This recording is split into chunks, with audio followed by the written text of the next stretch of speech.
Magandang araw, ang ibabahagi ko ngayon ay tungkol muli sa different types of learners. Magbasa, makinig, matuto at magsaya. Ako si Binibining Menya. Handa na ba kayo?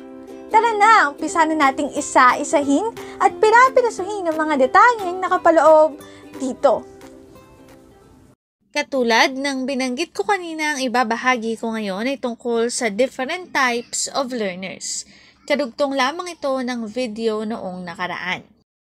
Ang ika-6 ay linguistic learners. These learners learn best through different linguistic skills like reading, writing, speaking, and listening. Their best learning methods include reading textbooks, listening audio-video recording or classroom lectures, making self-notes, and also preparing other study materials. Not only this, but these learners also read loud about the topic and write extensively about it. Ang mga linguistic learners, maaari silang ilarawan bilang mga individual na magaling sa wordings, kayang masabi yung mga naiisip nila or yung thoughts nila. Sila ay word smart at nakagagawa sila ng poetry, sumasali sila sa journalism. Ang ika-7 naman ay interpersonal learners. These learners learn while relating the information. They love working in teams, groups, sharing information, and comparing ideas to each other. These people are often good leaders as well as team players, as they learn best when accompanied by a number of members. Most probably, these people can be seen in the field of social science or psychology, where things are performed in groups. Yung mga individual na under ng interpersonal learners, sila yung people smart, sila yung magaling makisalamuha. Ang sumunod naman ay intrapersonal learners. Intrapersonal learners are those who love to learn alone. These people used to set challenging individual goals which are not possible. Apart from external sources, these people are encouraged by internal forces and can be seen in various fields like small business owners, entrepreneurs, or sometimes in creative fields.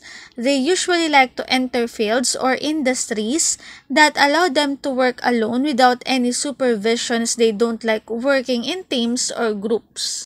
Ito yung kabaliktaran ng interpersonal learners. Ang mga intrapersonal learners, sila yung magaling mag-control ng emotion, magaling din sila sa self-reflection. Ang sumunod naman ay logical mathematical learners. These learners must classify or categorize things for understanding a topic. These people understand patterns, numbers, equations, and relationships better as compared to other people.